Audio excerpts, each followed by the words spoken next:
Chicos, Quito San Marco, buenos días. Continuando con ya la parte teórica del libro, nos vamos a ubicar en la página número 12. Ya vamos a desarrollar tres lecturas que están aquí en nuestro libro. ¿Ya? Texto número 1. Dice, en su uso más banal y extendido de lo popularizado, denominar posverdad a ideas que son tomadas como verdad, aunque sean falsas, simplemente el factor emocional por encima de lo verificable. El problema con el uso simplón de este concepto es que normaliza la mentira. En vez de decir información falsa, últimamente se dice posverdad. En vez de ordenar la falta de verificación de los medios, se habla de post-truth era. ¿Qué significa post-truth? Tenemos frases en inglés. Significa publicar la verdad. ¿Ven? Entonces, más de una columna de opinión ha dicho que Trump ganó a punta de posverdades, o sea, de mentiras, y totalmente eficaces. Y claro que son perversas, pero son invencibles. Puede ser un exceso otorgable de propiedades omnipotentes a estos datos falsos. Según esta idea, ¿no? Cifran, están posverdades las causas del comportamiento irracional de muchas personas. Bien, acá viene una expresión en inglés. Como ustedes sabrán, los libros, el examen de San Marcos tiene fragmentos en inglés e inclusive tienen también frases en inglés. Esta frase yo ya la he, ¿no? La he traducido y dice aquí: ¿realmente alguien votaría por Trump solo porque una noticia falsa le dice algo malo sobre su oponente Hillary Clinton? Sin duda influirá, pero tampoco puede ser el único factor a tener en cuenta. Nuevamente, ¿realmente alguien votaría por Trump solo porque una noticia falsa le dice algo malo sobre su oponente Hillary Clinton? Sin duda influirá, pero tampoco puede ser el único factor a tener en cuenta. Si tomamos en cuenta las teorías comunicativas de refuerzo cognitivo, es fácil ver que la cosa es mucho más compleja. La mayoría de lectores de periódicos, de programas audiovisuales, de redes sociales, siguen a medios que coinciden con su punto de vista. Así, un seguidor de Trump también seguirá medios favorables al republicano y por lo tanto consumirá contenidos sesgados que solamente refuercen su postura preexistente. En la era de los algoritmos como es Facebook, este refuerzo cognitivo se hace más evidente. En nuestro muro tenemos contenidos similares a los que les dimos like y cosas compartidas por nuestros amigos. Así, las redes sociales suelen reforzar nuestras propias opiniones a tal grado que muchas veces damos un flow a los contactos con opiniones distintas a la nuestra. Esta expresión, un follow, ¿qué significa? Significa dejar de seguir. La labor pendiente de los medios, entonces, es mostrar el panorama general, la big picture, ¿no? La pintura grande, y no solo los fragmentos inconexos. El gran reto de los medios no es tanto combatir a la posverdad, sino verificar la información y contrastar fuentes, dados a usar anglicismos ante la post-truth. La post-truth significa publicar la verdad. Hace falta más fair play, más juego limpio. Necesitamos medios, fuentes que asuman como agentes periodísticos éticos, con códigos éticos y protocolos de verificación de la información. Que no se dejen llevar por las tendencias del día en busca de clics que expliquen más la profundidad o aunque esto signifique tener menos noticias breves. Muy bien. Muy bien, chicos. Vamos ahora a realizar el análisis de la lectura. Vamos a conocer en primer lugar cuál es la idea principal, la idea más importante, que va a resumir lo que el autor nos quiso decir. La autopregunta, ¿cuál era? ¿De qué o de quién habló el autor? ¿Qué sostiene? El autor nos ha hablado sobre las posverdades. ¿Qué es una posverdad? Es una información falsa. Sin embargo, que muchos personajes, ¿no? En este caso nos hablan del mundo político, como Donald Trump, se ha valido. Y esto lógicamente ha sido muy eficaz para él, y eso lo ha conllevado a ser el presidente de la República, o el presidente de los Estados Unidos, ¿no? En este caso. Haciendo un análisis del texto, ¿qué me dice? ¿No? Mucha de la información que corre por las redes sociales es información falsa. Entonces, ¿qué deben hacer los periodistas? Dice el autor. Deben corroborar, deben contrastar esta información, ¿no? Simplemente no aceptar esta falsa verdad, ¿no? Y simplemente encubrirla. Él, por ejemplo, nos pone el autor, como el caso de nosotros, ¿no? Por ejemplo, nosotros, ¿qué páginas buscamos? ¿O qué amigos tenemos en común? Tenemos amigos que piensen como nosotros. Y si vemos una información que está de acorde a lo que yo pienso, ¿qué hago? Le doy like, ¿no? Y si está en contra de lo que yo pienso, simplemente la obvio, ¿no? Entonces, las redes sociales juegan un papel muy importante en el mundo actual, en el mundo globalizado, ¿no? Y el autor nos manifiesta que la misión de un comunicador social, de un periodista, es contrastar esta información, ¿no? Es corroborar esta información para que esa información nos llegue a nosotros, ¿no? De la manera correcta. Muy bien, ya hemos hecho el análisis, chicos. Ahora vamos a las preguntas. Dice, sobre los medios de comunicación, el autor del texto, ¿qué le interesa básicamente? Lo acabamos de decir. Vamos a ver las alternativas. A, corroborar el papel que desempeñaron en la victoria de Trump. Ese solamente es un ejemplo. El autor habla de manera general, contrastar la información, corroborar y verificar la información. Letra B, enfatizar en la labor de verificación minuciosa que debe cumplir. Puede ser, porque de eso me habla el autor, ¿no? Vamos a ver otras alternativas. Letra C, convencer a la opinión pública sobre las bondades de su existencia. No, eso es irrelevante, ¿no? Eso no me dice sobre los medios de comunicación. Vamos a ver la letra D, establecer un diagnóstico de los beneficios que acarrea su difusión. Un diagnóstico, el autor nos habló de un diagnóstico que para el beneficio nuestro, imposible. Letra E, señalar cómo ha sido tergiversada su uso en la política mundial. Ah, puede ser, porque aquí nos ha tocado, ¿no?, un tema como Donald Trump fue elegido a través de esas posverdades o noticias falsas. Bien, tengo entonces entre la B y la E. Entre la B y la E, ¿cuál tiene más relación con la lectura?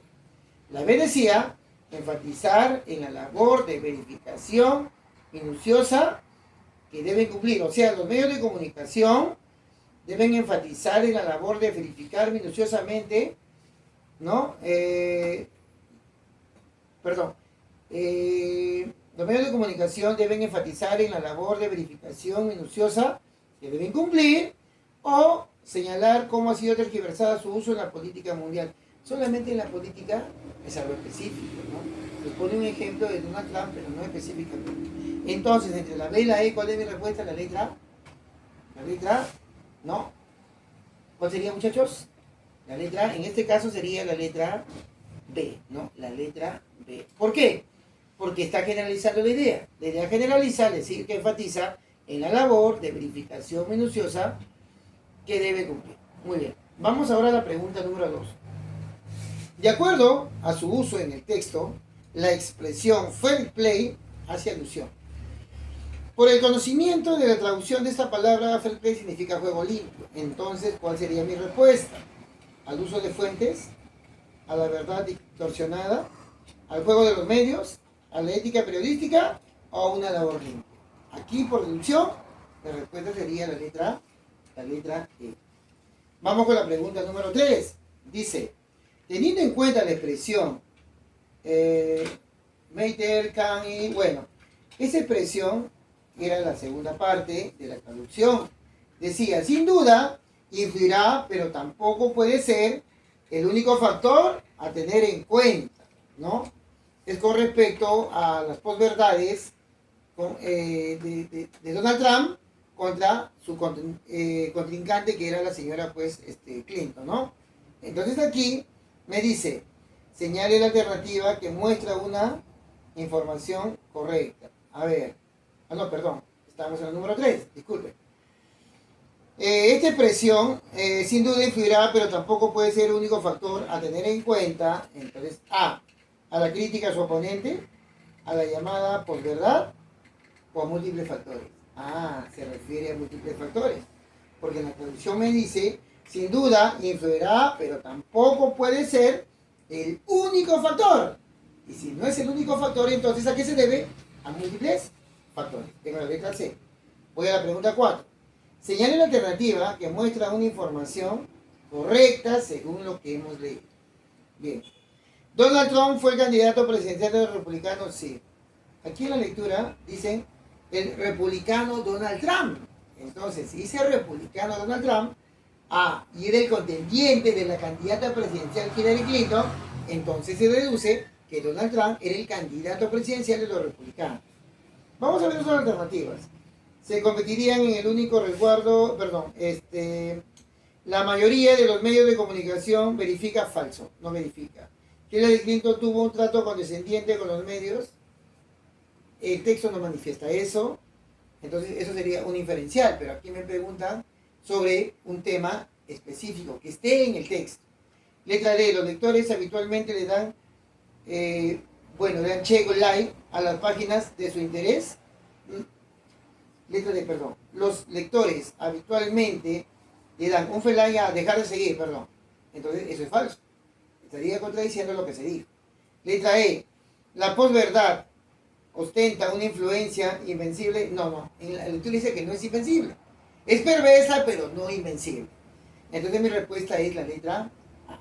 Número 5. Si los medios de comunicación nos ofrecieran un big picture de la medida, de la realidad, o sea, esa información grande que ellos nos proporcionan fuese en función a la realidad, entonces perderían lectores e inevitablemente caerían en la bancarrota, se convertirían en el único resguardo ético de la sociedad, tendrían mayor posibilidad de contratar la información, dejaríamos de un lado. Bien, aquí la respuesta es la alternativa C. ¿Por qué? Porque si los medios de comunicación nos ofrecieran una información más grande, más no acertada, dice, entonces tendríamos mayor posibilidad de poder contratar la información. Lo que pasa es que la información es mínima. Entonces yo no la puedo contratar. Pero ¿qué pasa si me detallan la información? Lógicamente entonces yo voy a poder contratar. Aquí la respuesta es la letra C. Bien. Vamos con el texto número 2, dice. Que es muy interesante, sobre todo para ustedes, los chicos, que ya acaban el 5º año. Compañías de todos los sectores necesitan colaboradores que contribuyan a mantener su capital y aseguren la creación de valor para la organización y la sociedad. Por ello requiere de profesionales que tomen decisiones estratégicas desde diferentes puntos de vista, como la contabilidad, la finanza, la producción y el marketing. Hoy el administrador de empresas cumple con este requisito, que se potencia más si domina un segundo idioma. Así señala Yolanda Valle, que es la coordinadora de la carrera de Administración y Marketing de la Universidad de San. Señala que aunque el desempeño de un buen administrador se determina de acuerdo a los resultados alcanzados en función de indicadores de gestión establecidos, la efectividad de un profesional en el entorno empresarial, que se caracteriza por un alto nivel de incertidumbre, requiere del dominio de las famosas habilidades blandas. Producto de la globalización, el mercado laboral no solo exige que el profesional cuente con sólidos conocimientos y experiencia, sino que posea actitud y aptitud para enfrentar los retos. Habilidades como comunicación efectiva, pensamiento crítico, el trabajo en equipo, liderazgo y proactividad son muy requeridos por las empresas, porque son un plus que ayuda a mejorar la toma de decisiones y el manejo de conflictos claves en el rol del administrador actual. En el caso de la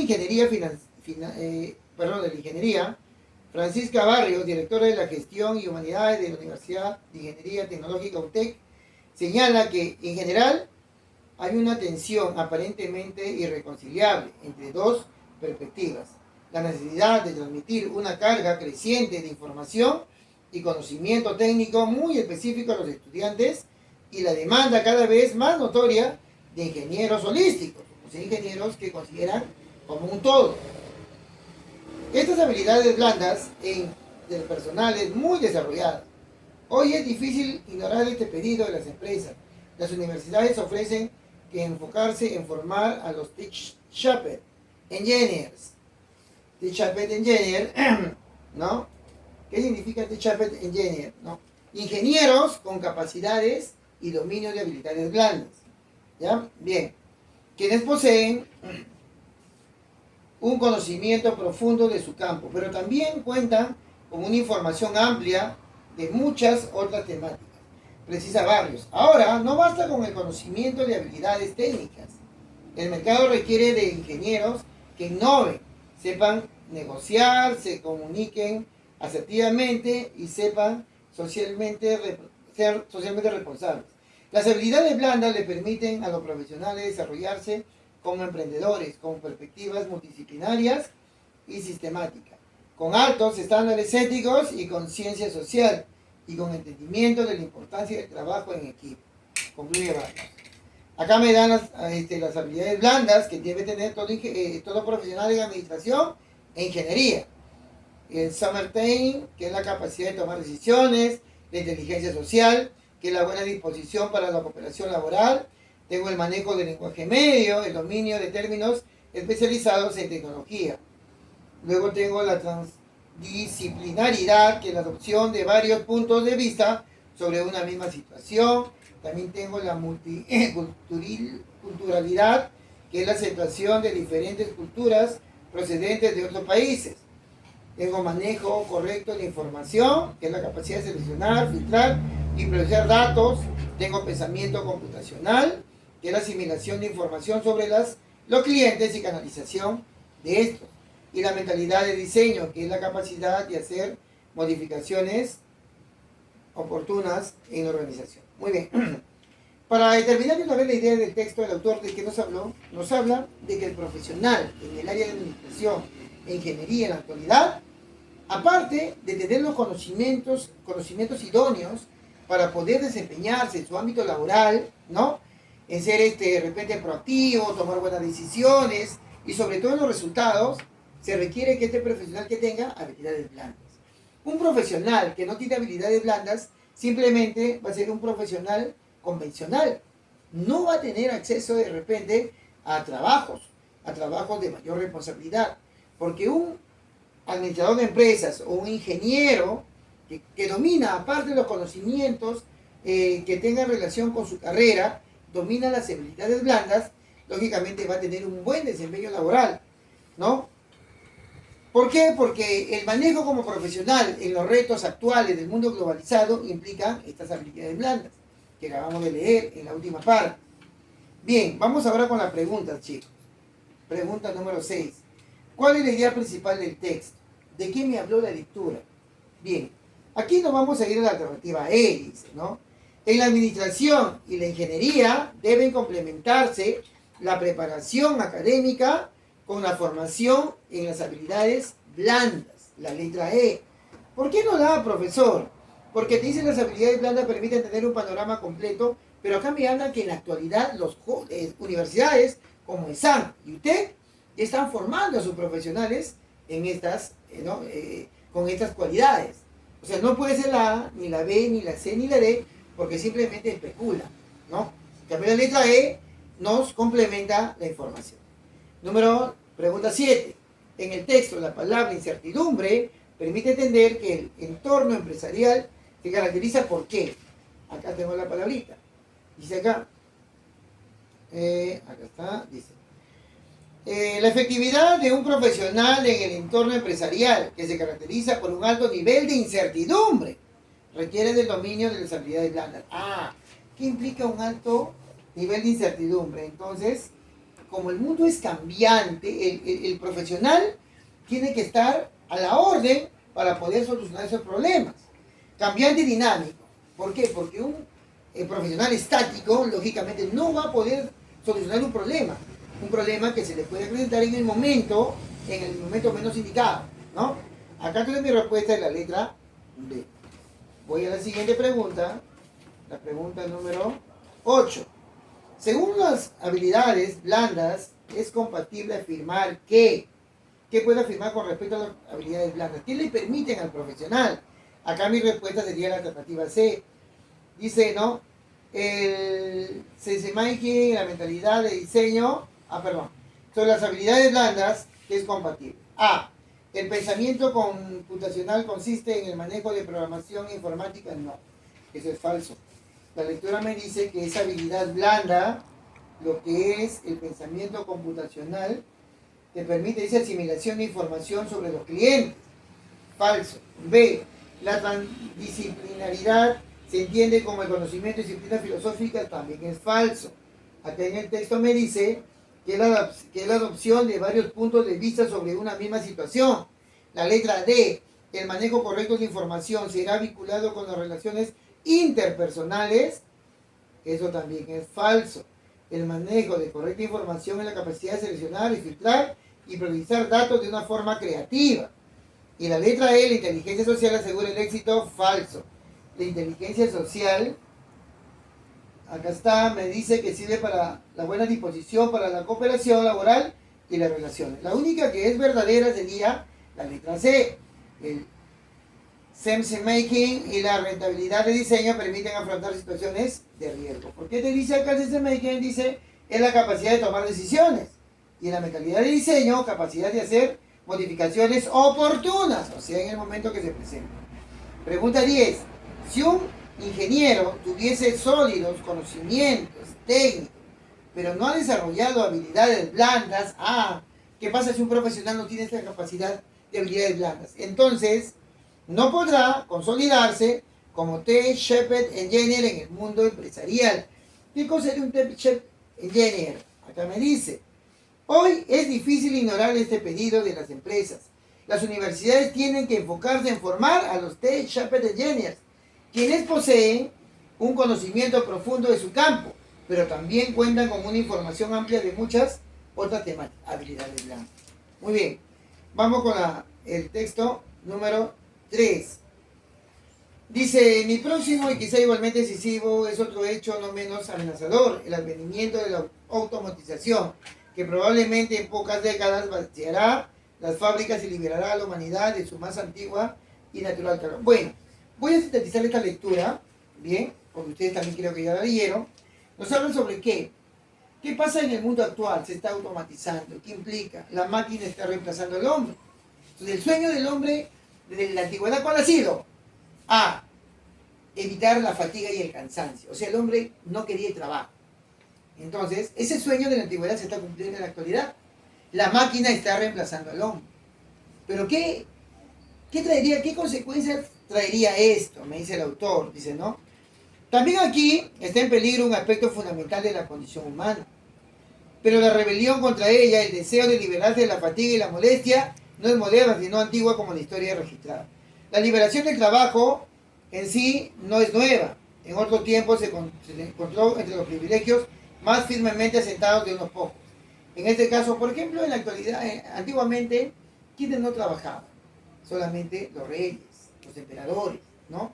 Ellos tenían, lógicamente, estaban privados de fatiga y cansancio porque tenían, no, siervos a su disposición.